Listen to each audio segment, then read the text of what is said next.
जय हिंद दोस्तों, ज्ञान एकेडमी प्रयागराज में एक बार आपका पुनः स्वागत है। मैं साइंस विषय के साथ यशपी सिंह आपका स्वागत करता हूं। साइंस में अब तक आप लोगों ने प्रतिदिन की वीडियो देखने के बाद एनालिसिस किया होगा कि किस टाइप के क्वेश्चन भविष्य में आ सकते हैं और कहां अभी हमारी कमी रह गई है। मैं आपसे पहले भी बता चुका हूं कि वीडियो आप देखिए और एनालिसिस करिए कि ये जो क्वेश्चन एक्सप्लेन करवाए जा रहे हैं ये 100% किसी न किसी एग्जाम में आए हुए क्वेश्चन हैं। आप देखिए, इनको प्रतिदिन अपने कॉपी पर नोट करते रहिए। आज मैं आपके सामने जो क्वेश्चनों की श्रृंखला लेकर आया हूं, इस पर आज मैंने आपसे पहले भी कहा था कि अभी मैं बायोलॉजी की आपके सामने चर्चा कर रहा हूं, आने वाले टाइम में मैं केमिस्ट्री की भी शुरुआत करूंगा। तो आज के वीडियो आपके लिए महा इंपॉर्टेंट लेकर मैं आया हूं। इस वीडियो पर मैंने आपके लिए बायोलॉजी के अलावा केमिस्ट्री के भी वीडियो क्वेश्चन डालने की कोशिश किया है। आज से केमिस्ट्री की भी शुरुआत रहेगी। क्वेश्चनों की संख्या भी मैंने बढ़ा दिया है, लगभग 15 क्वेश्चन या 20 क्वेश्चन के करीब मैंने डालने की कोशिश किया है। तो अभी तो ये क्वेश्चनों की एक श्रृंखला चल रही है। आने वाले 20 तारीख के एग्जाम के पहले हम एक महा मैराथन क्लास भी लेकर आपके सामने उपस्थित होंगे। पूरे साइंस का एक महा मैराथन करवाएंगे और आने वाले इस 20 तारीख पेट के एग्जाम पर आप देखेंगे कि क्वेश्चन कहीं ना कहीं और थ्योरी आपको कहीं ना कहीं वहां से क्वेश्चनों को जरूर मुलाकात करवाएगी। आते हैं, देखते हैं। मैं आपसे एक चीज और कहना चाहूंगा कि वीडियो आप पूरा देखा करिए। पूरा क्वेश्चन अगर आप देखेंगे तो उससे आने वाले एग्जामों के आपको क्वेश्चनों के बारे में पता चलेगा कि क्वेश्चन कहां पर किस टाइप से आ सकते हैं। और मैंने आपसे कहा था कि क्वेश्चन ये क्वेश्चन नहीं रहते बल्कि पूरी थ्योरी मैं बताता हूं। और अगर आपको ये थ्योरी पढ़ना रहेगा तो थ्योरी बाद में भी पढ़ लेंगे, लेकिन अभी इतनी जल्दी एग्जाम लगा है 20 तारीख को, इतनी जल्दी संभव नहीं है। तो आप पूरा वीडियो देखकर भी एनालिसिस करके अगर जाएंगे 100% आपको ये कहीं ना कहीं क्वेश्चन जरूर देखने को मिलेंगे। आते हैं, मैं अगर आपसे चर्चा करूं तो पेट जो 20 अगस्त को एग्जाम होना है, इस 20 अगस्त से रिलेटेड आपको आज केमिस्ट्री प्लस मैं आपको आज एक क्वेश्चन ऐसा क्वेश्चन दूंगा जिसको आज आपको कमेंट बॉक्स पर आंसर भी देना होगा। आप पूरा क्वेश्चन देखिए और एक क्वेश्चन ऐसा है आप सर्च मारिए और उसको आप कमेंट बॉक्स पर आंसर उसका दीजिए।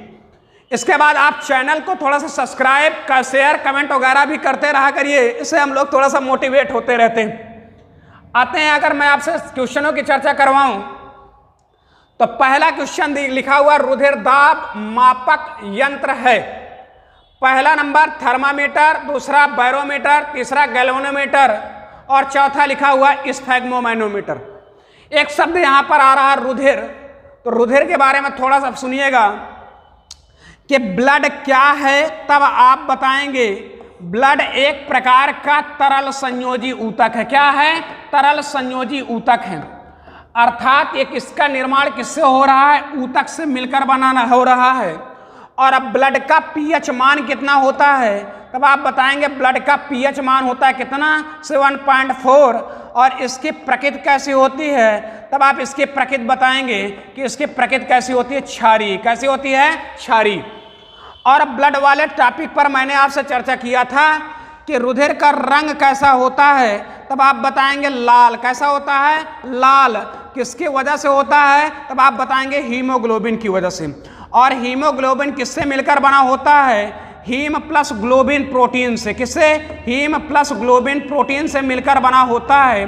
हीम पर आपका क्या पाया जाता है, तब आप बताएंगे कि हीम पर क्या पाया जाता है?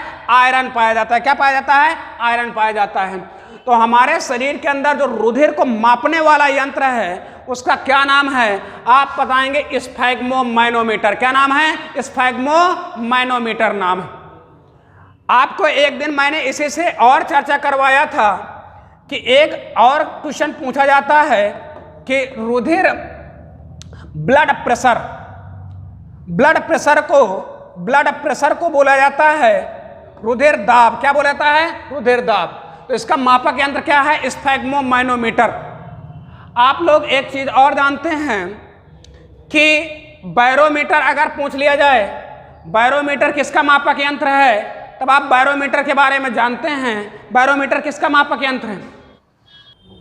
बैरोमीटर में आप बताएंगे कि बैरोमीटर किसका मापक है, तब आप बताएंगे कि यह वायु दाब मापी यंत्र होता है। अगर बैरोमीटर का पाठ्यांक एक बारगी से नीचे डाउन हो जाता है तो बताया जाता है कि क्या आने वाला है, भूकंप के साथ तेजी से हवा आने वाली होती है। गैल्वेनोमीटर में थर्मामीटर में आप बताएंगे कि थर्मामीटर किसका मापक यंत्र है, तब आप बताएंगे कि थर्मामीटर से शरीर का टेम्परेचर मापा जाता है। क्या किया जाता है? टेम्परेचर मापने के लिए थर्मामीटर का उपयोग किया जाता है।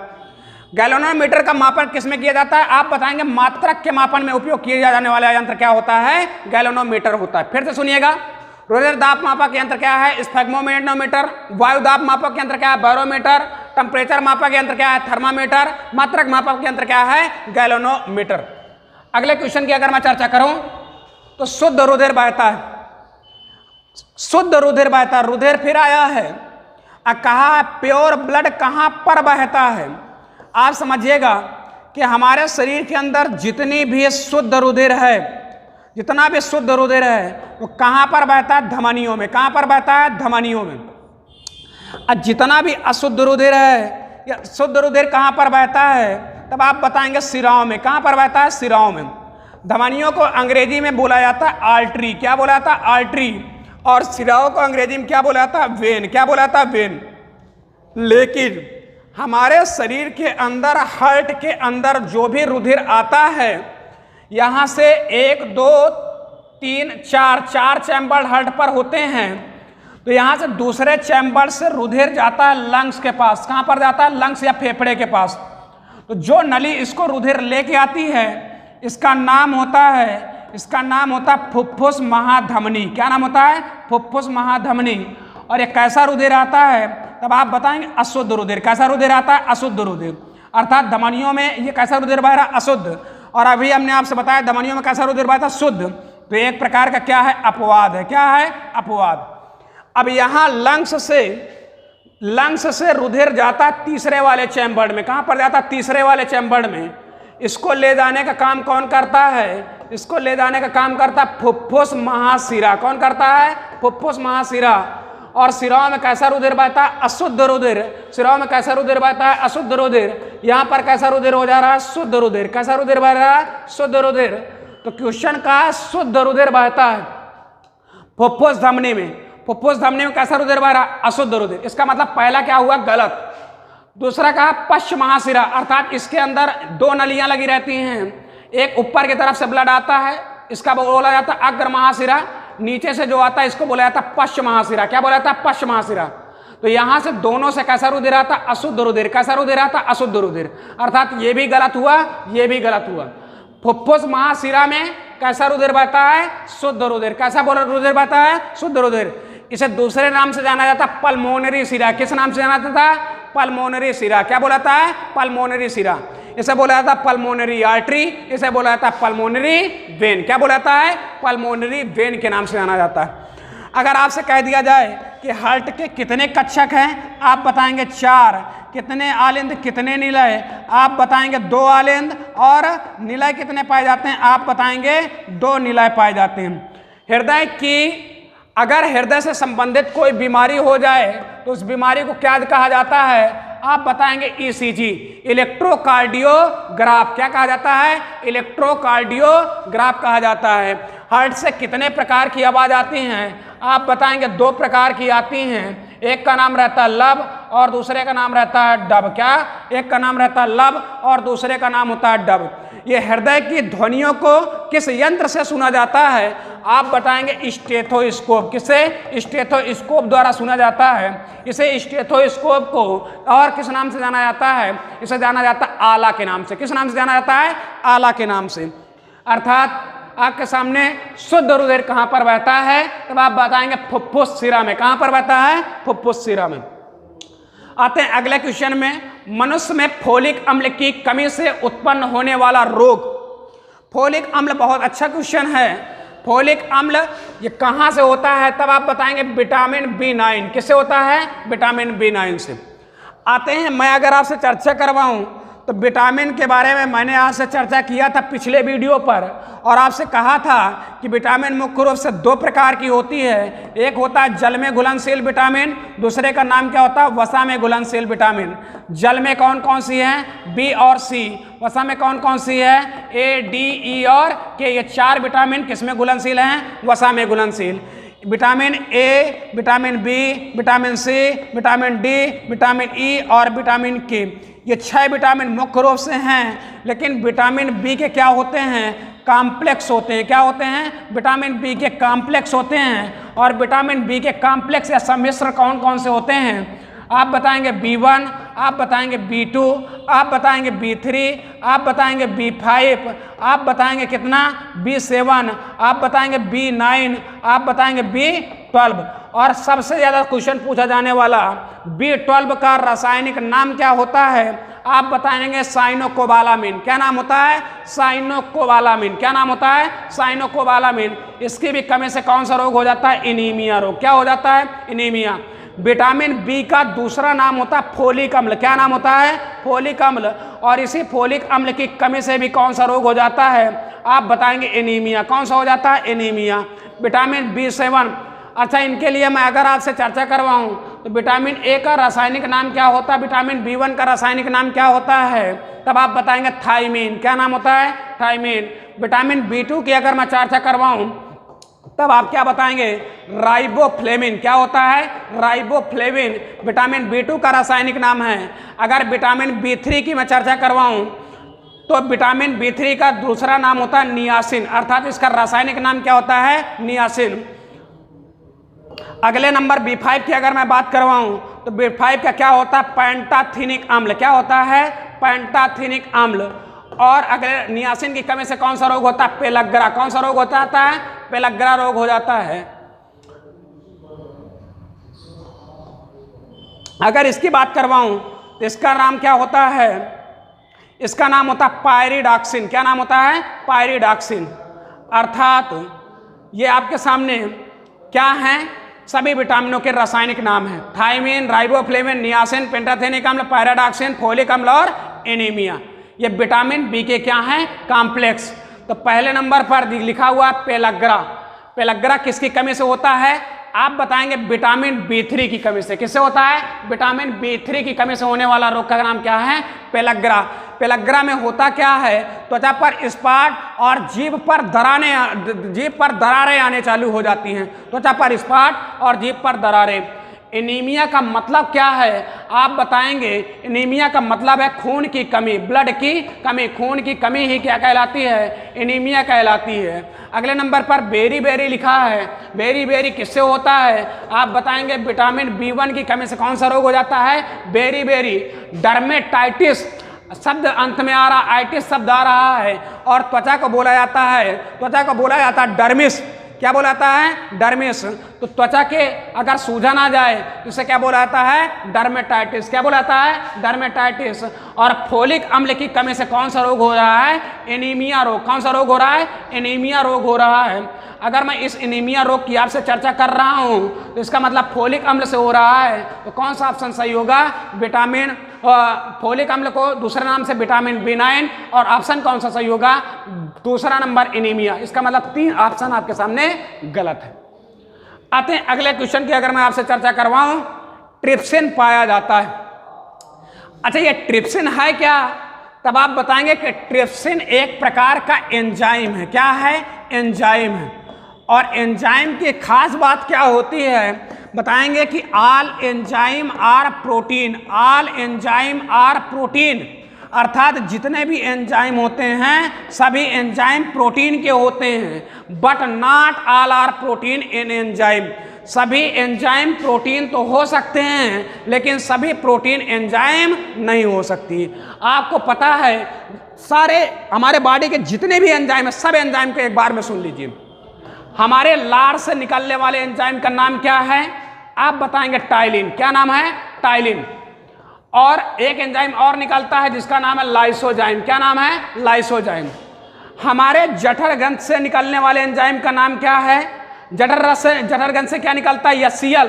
और यहाँ से प्रोटीन पाचक एंजाइम निकलते हैं। कौन कौन से एंजाइम निकलते हैं आप बताएंगे? पेप्सिन। क्या निकलता है? पेप्सिन। और दूसरा कौन सा निकलता है? रेनिन। कौन सा निकलता है? रेनिन। इसके बाद अगर आपसे कह दिया जाए कि हमारे अग्न्याशय से निकलने वाले एंजाइम का नाम बताइए, तब अग्न्याशय से निकलने वाले एंजाइम जो होते हैं, अग्न्याशय से कई एंजाइम निकलते हैं। जैसे पहले निकलता है एमाइलेज। क्या निकलता है? एमाइलेज। दूसरा एंजाइम जो निकलता है उसका नाम होता है सुक्रेज। तीसरा जो एंजाइम निकलता है उसका नाम होता है माल्टेज। तीसरा जो निकलता है उसका नाम होता है लैक्टेज। क्या नाम होता है? लैक्टेज। ये सब कौन किसका पाचन करवाते हैं आप बताएंगे? कार्बोहाइड्रेट का। किसका पाचन करवाते हैं? कार्बोहाइड्रेट का। एक एंजाइम और निकलता है जो प्रोटीन का पाचन करता है। उस प्रोटीन के पाचन वाले एंजाइम का नाम क्या होता है? ट्रिप्सिन। क्या नाम होता है? ट्रिप्सिन। एक एंजाइम और निकलता है जो वसा का पाचन करवाता है, उसका नाम क्या है? लाइपेज। क्या नाम है? लाइपेज। ये कहाँ से सब निकल रहे हैं? अग्न्याशय से। कहाँ से निकल रहे हैं? अग्न्याशय से। तो अग्न्याशय से निकलने वाले एंजाइम का नाम ही पूछा है कि ट्रिप्सिन कहाँ से निकलता है आप बताएंगे? अग्न्याशयी रस से। कहाँ से निकलता है? अग्न्याशयी रस से। जठर रस से क्या निकलता है आप बताएंगे? HCl निकलता है। क्या निकलता है? HCl। प्लस क्या निकलता है आप बताएंगे? पेप्सिन और रेनिन निकलता है। अग्न्याशयी रस से क्या निकलता है? एमाइलेज निकल रहा है, सुक्रेज निकल रहा है, माल्टेज निकल रहा है, लैक्टेज निकल रहा है, ट्रिप्सिन निकल रहा है, लाइपेज निकल रहा है। ये सब कहाँ से निकल रहे हैं? अग्न्याशयी रस से निकल रहे हैं। पित्तरस बनता कहाँ पर है आप बताएंगे? पित्तरस बनता है यकृत के अंदर। स्टोर कहाँ पर होता है आप बताएंगे? पित्ताशय के अंदर। कहाँ पर स्टोर हो रहा है? पित्ताशय के अंदर स्टोर होने का काम हो रहा है। अच्छा, ये किसका पाचन करवाता है? हमारे द्वारा खाई गई वसा को इमल्सीकरण करता है। इमल्सीकरण का मतलब क्या है? जो हम लोग वसा ले रहे हैं, ये वसा को छोटे छोटे खंडों में तोड़ने का कार्य कर रहा है। लार क्या है? लार आपको पता है कि लार में से हमारे दो एंजाइम निकलते हैं। एक एंजाइम का नाम क्या है? तब आप लोगों ने कहा लाइसोजाइम। क्या नाम है? लाइसोजाइम। दूसरा एंजाइम जो निकलता है उसका नाम क्या है? टाइलिन। लार का पीएच मान कितना होता है? 6.8। नेचर कैसी हो जाएगी? अम्लीय। कैसी हो जाएगी? अम्लीय। लार ग्रंथियां कितनी होती हैं आप बताएंगे? 3 जोड़ी। एक हमारे मुंह पर डिजीज हो जाती है, रोग हो जाता है जिसका नाम है मम्स। क्या नाम है? मम्स। और मम्स को बोला जाता है गलसुआ। क्या बोला जाता है? गलसुआ। हिंदी भाषा में इसी को बोला जाता है कच्छाही फूलना। क्या बोला जाता है? कच्छाही फूलना। ये किस लारी ग्रंथि पर हो जाती है आप बताएंगे? पैरोटिड ग्रंथि पर। किस पर हो जाती है? पैरोटिड ग्रंथि पर। अगला क्वेश्चन की अगर मैं आपसे चर्चा करूं तो अगला जो क्वेश्चन है, काय निषेचन के बाद पुष्प का कौन सा भाग फल में बदल जाता है? निषेचन के बाद पुष्प का कौन सा भाग फल में बदल जाता है? तो आप जानते हैं ये पुंकेसर किसका भाग है आप बताएंगे? ये नर जनन भाग है। कि कौन सा भाग है? नर जनन भाग है। और वर्तिका और अंडाशय ये मादा जनन भाग हैं। अर्थात मादा जनन के कितने भाग होते हैं? 3। पहले नंबर पर आप बताएंगे वर्तिकाग्र को। दूसरे नंबर पर कौन है? वर्तिका है। तीसरे नंबर पर कौन है? तब आप बताएंगे अंडाशय। कौन सा है? अंडाशय।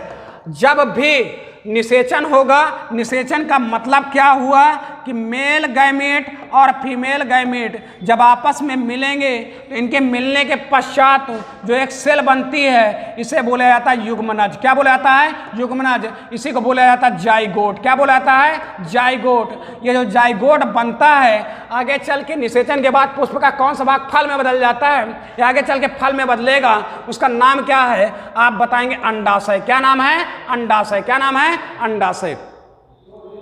अगले क्वेश्चन की अगर मैं आपसे चर्चा करवाऊं तो क्वेश्चन का अफीम से बनती है। आप देखिए, अफीम से बनती है। क्या बनती है? हीरोइन। दूसरा आप बताएंगे क्या? कॉफी।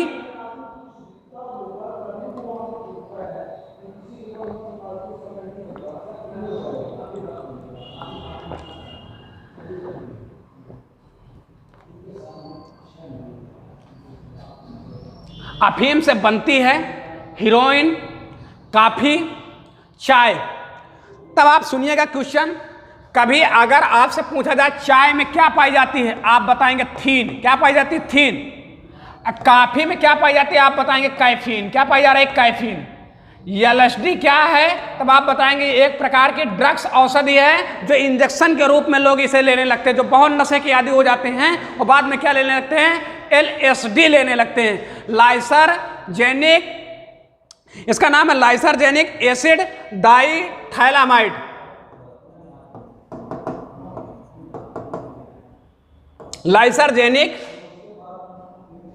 लाइसरजेनिक एसिड डाइथैलामाइड, ये एक प्रकार की क्या है?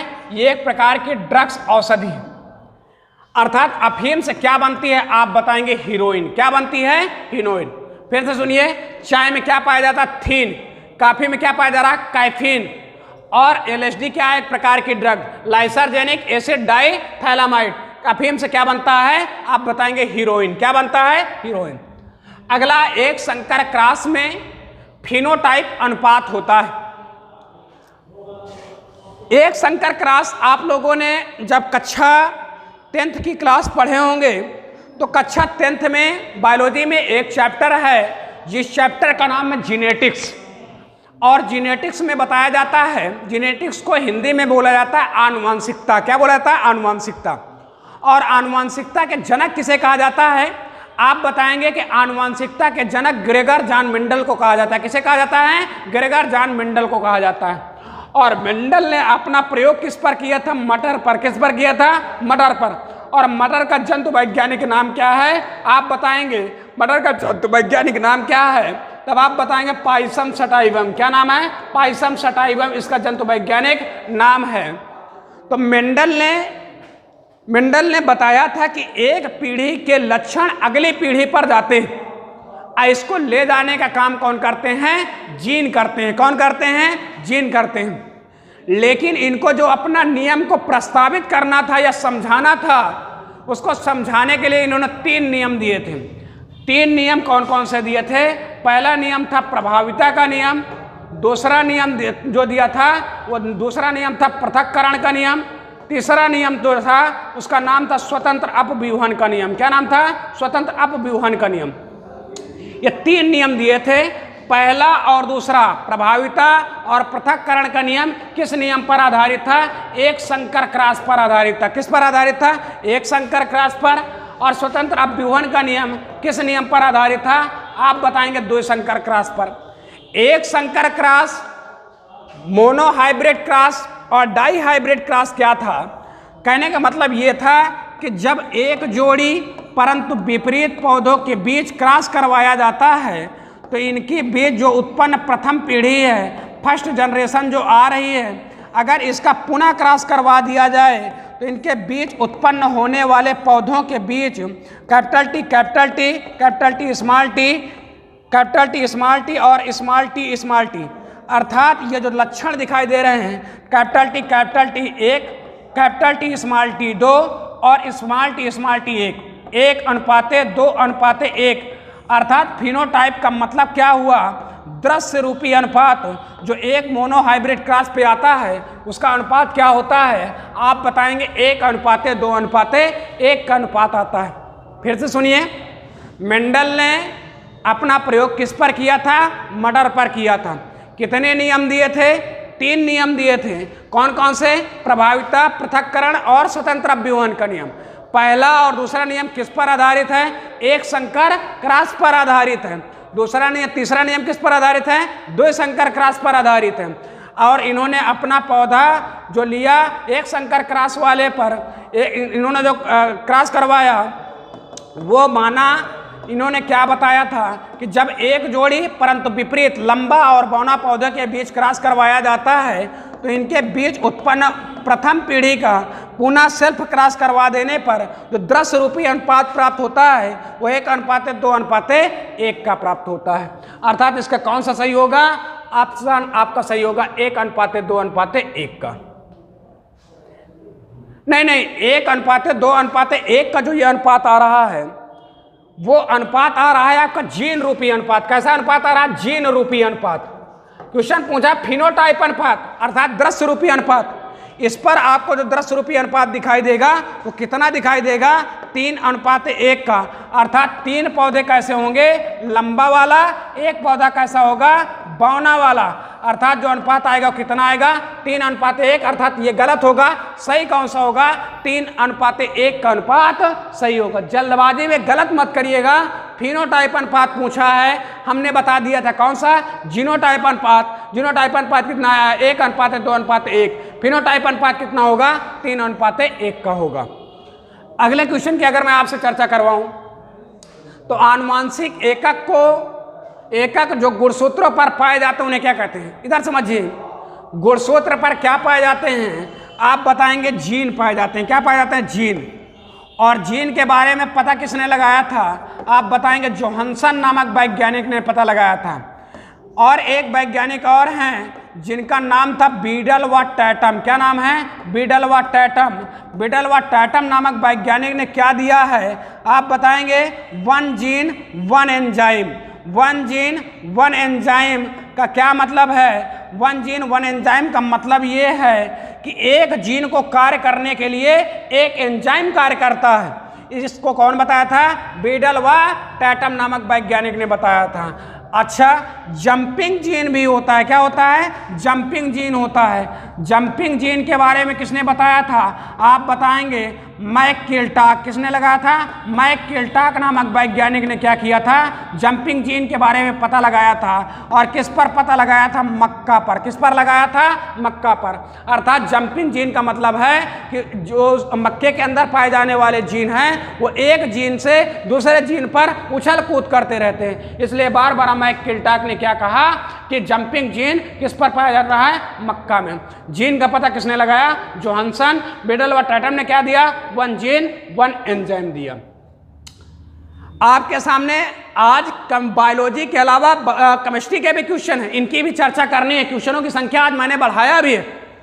अगले क्वेश्चन की अगर मैं आपसे चर्चा करवाऊं तो अगला क्वेश्चन है डीएनए में। अब आपको पता है कि डीएनए मुख्य रूप से 3 अवयवों से मिलकर बना होता है। पहले नंबर पर है नाइट्रोजनी क्षार, दूसरे नंबर पर क्या है, शुगर। क्या है, शुगर। तीसरे नंबर पर क्या है, आप बताएंगे फास्फेट। नाइट्रोजनी क्षार 2 प्रकार के होते हैं, एक का नाम होता है प्यूरिन, दूसरे का नाम होता है पिरिमिडिन। क्या नाम होता है, पिरिमिडिन। प्यूरिन नाइट्रोजनी क्षार कौन कौन से होते हैं, एडेनिन ग्वानिन। और पिरिमिडिन कौन से होते हैं, थाइमिन साइटोसिन। कौन से होते हैं, थाइमिन और साइटोसिन।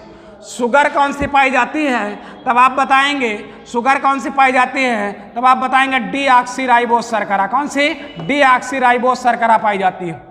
क्वेश्चन का डीएनए में क्या पाया जाता है, एडेनिन ट्रिपल बॉन्ड ग्वानिन से। इधर समझिए, एडेनिन सदैव जुड़ा रहता है थाइमिन से। कितने बांड द्वारा जुड़ा रहता है, 2 बांड द्वारा। और ग्वानिन सदैव किससे जुड़ा रहता है, साइटोसिन से। कितने बांड द्वारा जुड़े होते हैं, 3 बांड। ये बांड का नाम क्या है, आप बताएंगे हाइड्रोजन बांड। और इसका जो नियम है, इसका नियम जो है आपके सामने बताने का, कहने का मतलब ये है कि सदैव प्यूरिन की संख्या किसके बराबर होती है, पिरिमिडिन की संख्या के बराबर होती है। अर्थात adenine plus guanine, adenine plus guanine बराबर सदैव क्या होगा, साइटोसिन प्लस थाइमिन। क्या होगा, एडेनिन प्लस ग्वानिन बराबर क्या होगा, थाइमिन प्लस साइटोसिन। कौन सा ऑप्शन सही होगा, डी नंबर का। कौन सा सही होगा, डी नंबर का। मैंने आपसे कहा एडेनिन सदैव किससे जुड़ा होगा, थाइमिन से। किससे जुड़ा है, ग्वानिन से। गलत हुआ। ग्वानिन सदैव किससे जुड़ा रहना चाहिए, साइटोसिन से। किससे जुड़ा, थाइमिन से। ये गलत हुआ। यहाँ पर कहा एडेनिन सदैव किससे जुड़ा है, थाइमिन से, जबकि गलत है। हमेशा बराबर कौन होना चाहिए, इसे बोला जाता है 4 गाफ का नियम। क्या बोला जाता है, 4 गाफ का नियम। तो 4 गाफ का नियम में बताया गया कि एडेनिन किससे जुड़ा, थाइमिन से, और साइटोसिन जुड़ा है ग्वानिन से, जबकि जुड़ना कैसे चाहिए, एडेनिन ग्वानिन और थाइमिन साइटोसिन से। अगले क्वेश्चन की चर्चा करवाएं। केंद्रक बना होता है।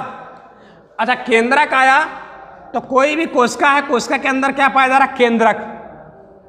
केंद्रक के अंदर एक द्रव भरा है जिसका नाम है केंद्रक द्रव्य। क्या नाम है, केंद्रक द्रव्य। केंद्रक के बाहर एक द्रव भरा है, इसका नाम क्या है, कोशिका द्रव्य। क्या नाम है, कोशिका द्रव्य।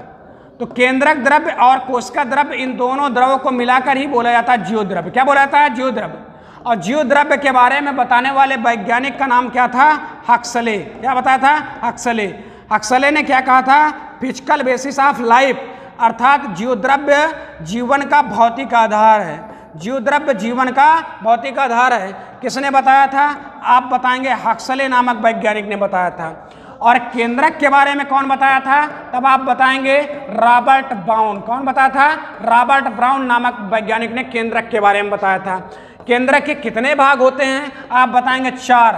कौन कौन से होते हैं? आप बताएंगे केंद्रक झिल्ली। कौन से होती है? केंद्रक झिल्ली। आप बताएंगे दूसरे नंबर पर केंद्रक द्रव्य। तीसरे नंबर पर आप बताएंगे केंद्रिका। क्या होता है? केंद्रिका। और चौथे नंबर पर कौन होता है? तब आप बताएंगे क्रोमैटिन धागे। क्या होता है? आप चौथे नंबर पर क्या बताएंगे? क्रोमैटिन धागे। क्या होते हैं? क्रोमैटिन धागे। अर्थात केंद्रक के कितने भाग? 4। पहले नंबर पर केंद्रक झिल्ली, दूसरे नंबर पर केंद्रक, दूसरे नंबर पर क्या बताया? केंद्रक द्रव्य। क्या? केंद्रक द्रव्य। तीसरे नंबर पर केंद्रिका और चौथे नंबर पर क्रोमैटिन धागे। लेकिन ये बने किसके होते हैं? आप बताएंगे न्यूक्लियो प्रोटीन के। किससे बने होते हैं? न्यूक्लियो प्रोटीन से। न्यूक्लियो प्रोटीन अर्थात न्यूक्लिक अम्ल कहाँ पर पाया जाता है? आप बताएंगे केंद्रक के अंदर। और अगर न्यूक्लिक अम्ल केंद्रक के अंदर है तो जाहिर सी बात है अगर इसे कार्य करना है तो जरूरत किसकी पड़ेगी? प्रोटीन की। तो अर्थात न्यूक्लिक अम्ल प्लस प्रोटीन से मिलकर बने होते हैं। कौन? केंद्रक। न्यूक्लिक अम्ल प्लस केंद्रक से मिलकर बने होते हैं। ये क्वेश्चन कौन सा था? 10वें नंबर का क्वेश्चन था। आते हैं 11वें नंबर पर अगर आपसे चर्चा करवाऊं। अब आपके सामने जो क्वेश्चनों की श्रृंखला आ रही है वो केमिस्ट्री की आ रही है। पहला जो क्वेश्चन है, हमने कहा भारी जल का सूत्र, रासायनिक सूत्र होता है। ये क्या लिखा है? आप बताएंगे साधारण जल है। क्या है? साधारण जल। D2O क्या है? तब आप बताएंगे ये होता है क्या? भारी जल। क्या होता है? भारी जल। और इसका एटॉमिक वेट कितना होता है? आप बताएंगे 20। कितना होता है? 20। असाधारण जल का कितना होता है? आप बताएंगे 18। कितना होता है? 18। ये क्या है? H2CO3 hydrogen carbonate. और ये क्या है? Hydrogen sulphide. क्या है? Hydrogen sulphide. क्वेश्चन क्या पूछा गया था? भारी जल। ऑप्शन किसे लगाएंगे? D2O को। अगले क्वेश्चन की चर्चा करूं। अमलगम में रहता है, बहुत अच्छा क्वेश्चन। अमलगम में क्या रहता है? आप बताएंगे Hg। क्या रहता है? Hg। अगले क्वेश्चन की मैं अगर आपसे चर्चा करवाऊं, फ्यूज का तार। अच्छा, जो बल्बों के अंदर लगा होता फ्यूज, वो फ्यूज का तार आप डायरेक्ट रूप से बता देते हैं नाइक्रोम का बना होता है। लेकिन नाइक्रोम के अंदर क्या क्या मिला होता है? तब आप इसको समझिएगा। फ्यूज का तार बना होता है तांबा और लोहा। लोहा आया पहले ही गलत। दूसरा मिला है तांबा और सीसा, ये भी गलत। कौन सा सही है? सीसा और टिन। सीसा और टिन से मिलकर क्या बना होता? फ्यूज का तार। सीसा का बना ही नहीं होता। अर्थात फ्यूज का तार किससे मिलकर बना होता है? सीसा और टिन का मिला। आपके सामने आज का लास्ट क्वेश्चन जो आपको कमेंट बॉक्स पर आंसर देना है। हम देखते हैं कि सारे लोगों को घर में इसकी जरूरत भी पड़ती रहती है। आते देखते हैं इस पर कितने लोग अपने कमेंट बॉक्स पर आंसर देकर इसका आंसर सही सटीक बताते हैं। लास्ट क्वेश्चन है, यूरिया में नाइट्रोजन होती है। अर्थात जो हम लोग गांव में खाद डालने वाली यूरिया का उपयोग करते हैं, इसके अंदर बोरी अगर आप लोग देखे होंगे तो उस बोरी के अंदर लिखा रहता है नाइट्रोजन इतने प्रतिशत। तो नाइट्रोजन कितने प्रतिशत है आपको इसको कमेंट बॉक्स पर आंसर देना है। इसका आंसर मैं जब भी नेक्स्ट वीडियो बनाऊंगा तो नेक्स्ट वीडियो में इसका आंसर आपको प्रोवाइड करवाऊंगा।